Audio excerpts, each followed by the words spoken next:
اعوذ باللہ من الشیطان الرجیم بسم اللہ الرحمن الرحیم من اجل ذلك كتبنا على بني اسرائیل انه من قتل نفسا بغیر نفس او فساد في الارض فكانما قتل الناس جميعا ومن احیاها فكانما احیا الناس جميعا وَلَقَدْ جَاءَتْهُمْ رُسُلُنَا بِالْبَيِّنَاتِ ثُمَّ إِنَّ كَثِيرًا مِّنْهُمْ بَعْدَ ذَلِكَ فِي الْأَرْضِ لَمُسْرِفُونَ إِنَّمَا جَزَاءُ الَّذِينَ يُحَارِبُونَ اللَّهَ وَرَسُولَهُ وَيَسْعَوْنَ فِي الْأَرْضِ فَسَادًا أَن يُقَتَّلُوا أَوْ يُصَلَّبُوا أَوْ تُقَطَّعَ أَيْدِيهِمْ وَأَرْجُلُهُم مِّنْ خِلَافٍ أَوْ يُنفَوْا مِنَ الْأَرْضِ ذَلِكَ لَهُمْ خِزْيٌ فِي الدُّنْيَا وَلَهُمْ فِي الْآخِرَةِ عَذَابٌ عَظِيمٌ إِلَّا الَّذِينَ تَابُوا مِن قَبْلِ أَن تَقْدِرُوا عَلَيْهِمْ فَاعْلَمُوا أَنَّ اللَّهَ غَفُورٌ رَحِيمٌ۔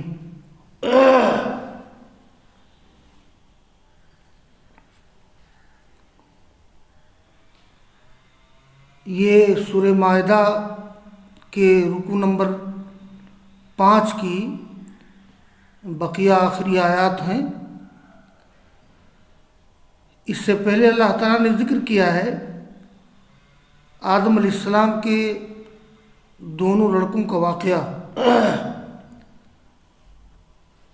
من اجل ذالک، یہ ذالکہ کا مرجع اسی واقعہ کی طرف ہے، یعنی من اجل نبع ابن آدم و قتل احدہم الآخر، یعنی آدم کے دونوں لڑکوں اور ایک کو دوسرے کے قتل کرنے کی وجہ سے،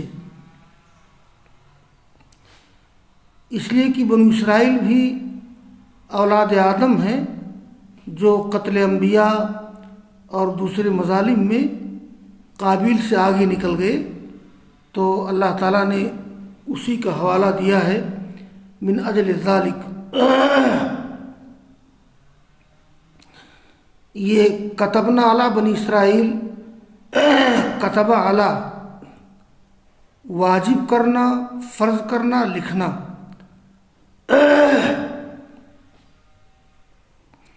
من قتل نفسا بغیر نفس او فساد فی الارض فکانما قتل الناس جميعا ومن احیاها، یہ بغیر نفس کا مطلب ہے کہ کسی نے کسی کو قتل نہیں کیا ہے، بغیر کسی جان کے بدلے میں کسی کو قتل کر دے تو یہ ظلم ہے۔ اور ومن احیاہا، یہ احیا اس کا ایک معنی ہوتا ہے زندہ کرنا، یا معنی ہے جان بچانا۔ ومن احیاہا فکانما احیا الناس جميعا ولقد جاءتهم رسلنا بالبينات ثم ان كثيرا منهم بعد ذلك في الارض لمسرفون۔ یہ مسرفون واحد مسرف، زیادتی کرنے والا، حد سے تجاوز کرنے والا۔ تو آدم کے دونوں لڑکوں کے واقعہ کے ذکر کے بعد اللہ تعالیٰ فرماتا ہے اسی وجہ سے ہم نے لکھ دیا بنو اسرائیل کے بارے میں، اس لیے کہ بنو اسرائیل بھی اولاد آدم ہیں جو قتل انبیاء اور دوسرے مظالم میں قابیل سے آگے نکل گئے۔ جیسے قابیل نے اپنے بھائی حابیل کو قتل کر دیا تھا، تو اسی طرح سے بنو اسرائیل نے بھی ساری حرکتیں کی ہیں، بلکہ ان سے آگے نکل گئے یہ لوگ۔ تو اسی وجہ سے ہم نے لکھ دیا بنو اسرائیل کے بارے میں کہ جو قتل کرے گا کسی جان کو بغیر جان کے بدلے، یا زمین میں فساد کے بغیر، گویا کہ اس نے تمام لوگوں کو قتل کیا، اور جس نے کسی کی جان بچائی گویا کہ اس نے سب لوگوں کی جان بچائی۔ وَلَقَدْ جَاءَتْهُمْ رُسُلُنَا بِالْبَيِّنَاتِ، اور ان کے پاس ہمارے رسول آئے دلائل کے ساتھ۔ یہ جاءتہم رسلنا بالبینات، اصل میں رسول جمع مکسر ہے، تو جمع مکسر اگرچہ مذکر ہو تو اس کے لیے فعل مؤنث بھی استعمال کر سکتے ہیں۔ وَلَقَدْ جَاءَتْهُمْ رُسُلُنَا، تو ان کے پاس ہمارے رسول دلائل لائے۔ پھر ان میں سے اکثر لوگ اس کے بعد زمین میں حد سے تجاوز کرنے والے ہیں۔ آگے اللہ تعالیٰ ذکر کر رہا ہے انما جزاء الذین یحاربون اللہ ورسولہ، تو اس سے پہلے فساد فی الارض کا ذکر ہوا، اب عہد نبوی کے ایک مفسد گروہ کا ذکر کیا جا رہا ہے۔ اس گروہ کا واقعہ اسی گروہ کا واقعہ اس آیت کے نزول کا سبب ہے، اور وہ واقعہ جو شوال سن 6 ہجری یا سن 7 ہجری میں پیش آیا ہے۔ یہ واقعہ عقل اور عرینا کے کچھ لوگوں کا ہے، جس کا تذکرہ بخاری و مسلم کے مختلف ابواب میں ہے۔ یہ میں اس واقعے کا ذکر کر دیتا ہوں جامع صحیح بخاری کے حوالے سے۔ جامع صحیح بخاری میں ایک باب ہے،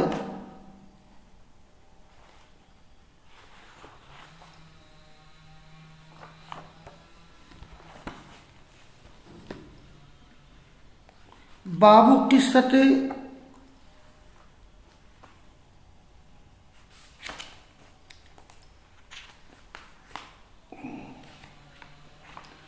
یہ جامع صحیح بخاری میں ایک باب ہے، باب قصت عقل و عرینا۔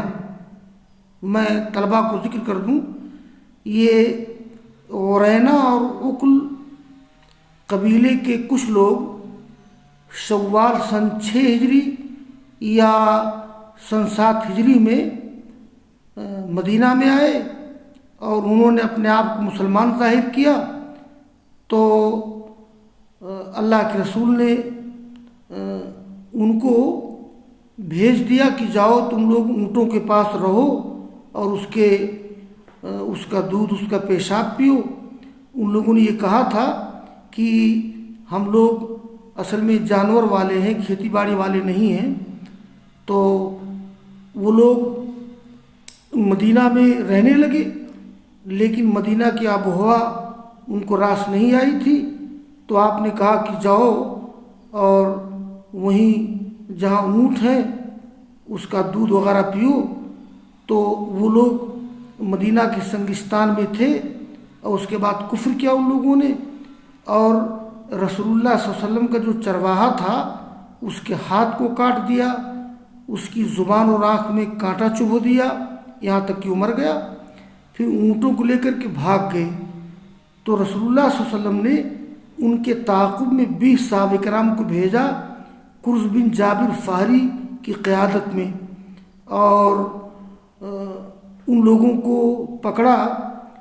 یہ ان کی تعداد جو ہے تقریباً حدیث میں آتا ہے کہ نفر من عقل و عرینا، اور نفر کا اطلاق ہوتا ہے 3 سے لے کر کے 10 پر، تو ان کی تعداد 3 سے لے کر کے 10 تک رہی ہوگی۔ تو آپ نے 20 صحابہ کرام کو ان کے تعاقب میں بھیجا، وہ پکڑے گئے، اور اس کے بعد رسول اللہ صلی اللہ علیہ وسلم نے ان کو سزا دی، اور ان کی آنکھ میں سلائی ڈال دی، ان کے ہاتھ کاٹ دیے، اور اس کے بعد ان کو چھوڑ دیا میدان میں، یہاں تک کہ مر گئے وہ۔ تو یہ جو آیت کریمہ ہے انما جزاء الذین یحاربون اللہ ورسولہ فی الارض فسادا، تو یہی عقل اور عرینا کا واقعہ ہے جس کی طرف اشارہ کیا گیا ہے، اور وہی واقعہ اس آیت کریمہ کے نزول کا سبب ہے، جس کا تذکرہ بخاری و مسلم کے مختلف ابواب میں ہے۔ احادیث میں ذکر کیا گیا ہے کہ رسول اللہ صلی اللہ علیہ وسلم نے بطور سزا ان مفسدین کے ہاتھ پیر مخالف جانب سے کٹوائے، ان کی آنکھوں میں گرم سلائیاں پھروائیں، اس لیے کہ انہوں نے بھی اونٹوں کے چرواہے کے ساتھ ایسے ہی کیا تھا، جیسا کہ میں نے بتایا۔ اس لیے آپ نے ویسے ہی شروع کیا، پھر انہیں دھوپ میں ڈال دیا گیا، پھر وہ مر گئے۔ آپ نے ان کے ساتھ ایسا سلوک اس لیے کیا کہ انہوں نے کئی جرائم کیے تھے، قتل، ڈاکہ زنی، اسلام سے پھر جانا، اور اللہ رسول کے ساتھ اور ان کے ساتھ جو سلوک آپ نے کیا اس میں لاش کا مسلح کرنا چاہا تھا۔ یہ رسول اللہ صلی اللہ علیہ وسلم نے ان کے لاش کو مسلح کر دیا تھا، ناک کان وغیرہ کٹوا لیا تھا۔ اس کے بعد آپ نے مسلح کرنے سے روک دیا، جیسا کہ جامع سے بخاری جلدوم کتاب المغازی میں حدیث آئی ہے۔ تو یہ اللہ فرماتے ہیں انما جزاء الذین یحاربون اللہ ورسولہ، بے شک ان لوگوں کا بدلہ جو اللہ اور رسول سے جنگ کرتے ہیں اور زمین میں فساد مچاتے ہیں۔ کیا ان کا بدلہ ہے؟ تو اس سے مراد قبیلے عقل و عرینا کے لوگ ہیں، جیسا کہ میں نے بتایا، جنہوں نے رسول اللہ صلی اللہ علیہ وسلم کے اونٹوں کے چرواہے کو قتل کر دیا تھا اور اونٹ کو بھگا لے گئے تھے، چرا لے گئے تھے، اور اس کے بعد انہوں نے جو چرواہا تھا تو اس کی آنکھ میں اور اس کی زبان میں کانٹے چبھو دیے، اس کا ہاتھ کاٹ دیا اور یہاں تک کہ وہ مر گیا۔ تو آپ نے بطور یہ سزا کے طور پہ ان کے ساتھ کیا معاملہ کیا؟ اللہ نے حکم دیا ان یقتلوا، انہیں قتل کر دیا جائے یا انہیں سولی دے دی جائے یا ان کے ہاتھ اور پاؤں کاٹ دیے جائیں مخالف سمت سے۔ مطلب یہ ہے کہ داہنا ہاتھ تو بایاں پاؤں، بایاں ہاتھ بایاں پاؤں تو داہنا ہاتھ، اس طرح سے۔ اور ینفو من الارض، یا وہ لوگ زمین سے جلاوطن کر دیے جائیں۔ یہ نفع ینفی نفین معنی ہوتے ہیں، کسی کو علاقے سے الگ کر دینا، جلاوطن کر دینا۔ یہ ان کے لیے رسوائی ہے دنیا میں، اور ان کے لیے آخرت میں عذاب عظیم ہے۔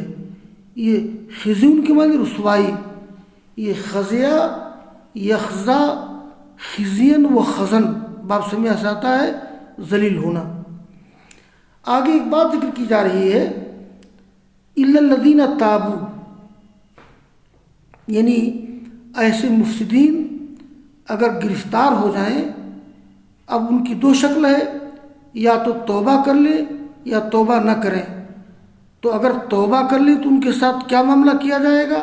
دیکھیے، الا الذین تابوا من قبل ان تقدروا علیہم فاعلموا ان اللہ غفور رحیم۔ یہ یعنی گرفتار ہونے سے پہلے اگر وہ توبہ کر لے اور اسلامی حکومت کی اطاعت کا اعلان کر دے تو انہیں معاف کر دیا جائے گا اور وہ سزائیں نہیں دی جائیں گی۔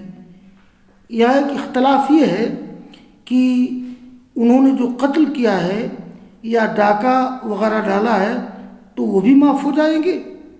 یعنی اگر ایسے مفسدین ہوں کہ جنہوں نے قتل کیا، ڈاکہ ڈالا، تو کیا توبہ کرنے کے بعد ان کی وہ خطائیں معاف کر دی جائیں گی یا ان سے قصاص لیا جائے گا؟ بعض علماء کے نزدیک ان سے قصاص لیا جائے گا، یعنی اگرچہ وہ توبہ کر لے لیکن توبہ کرنے کے بعد بھی ان سے قصاص لیا جائے گا، بدلہ لیا جائے گا۔ علامہ شوکانی اور ابن کثیر کے نزدیک اگر گرفتاری سے پہلے توبہ کر لی تو انہیں بالکل معاف کر دیا جائے گا، ورنہ وہ سزا کے مستحق ہوں گے۔ یہی ظاہر آیت کا تقاضا ہے۔ رہا آخرت کا معاملہ تو ہو سکتا ہے کہ اللہ تعالیٰ انہیں معاف کر دے۔ تو خلاصہ یہ ہے کہ الا الذین تابوا من قبل ان تقدروا علیہم، مگر وہ لوگ جن لوگوں نے توبہ کی قبل اس کی کہ تم لوگوں کو ان پر طاقت حاصل ہو، تو جان لو کہ اللہ تعالیٰ معاف کرنے والا مہربان ہے۔ مطلب یہ ہے کہ اس طرح کے مفسدین اگر توبہ کر لے تو توبہ کرنے کے بعد اللہ تعالیٰ ان کے جرم کو معاف کر دے گا۔ میں نے ذکر کیا کہ اس بارے میں تھوڑا سا اختلاف یہ ہے کہ ایسے مفسدین کی جنہوں نے ڈاکہ زنی کی ہو اور کسی مسلمان کو قتل کر دیا ہو، کیا اگر توبہ کر لے تو ان کی وہ خطائیں معاف کر دی جائیں گی؟ تو میں نے بتایا کہ یہاں ایک اختلاف یہ ہے کہ انہوں نے جو قتل کیا ہے یا ڈاکہ وغیرہ ڈالا ہے تو وہ بھی معاف ہو جائیں گے یا ان سے قصاص لیا جائے گا. تو بعض علماء کے نزدیک ان سے قصاص لیا جائے گا، لیکن علامہ شوکانی اور ابن کثیر کے نزدیک اگر گرفتاری سے پہلے توبہ کر لے تو انہیں بالکل معاف کر دیا جائے گا، ورنہ وہ سزا کے مستحق ہوں گے. یہ ظاہر آیت کا تقاضا ہے. تو الا الذین تابوا من قبل ان تقدروا علیہم، مگر وہ لوگ جن لوگوں نے توبہ کی قبل اس کی کہ تم ان پر قدرت پاؤ، تو جان لو کہ اللہ تعالیٰ معاف کرنے والا مہربان ہے. یہ استثناء اس بات کی علامت ہے کہ جن مفسدین کا تذکرہ پہلے کیا گیا ہے اگر وہ مفسدین توبہ کر لے تو گویا ان کو معاف کر دیا جائے گا.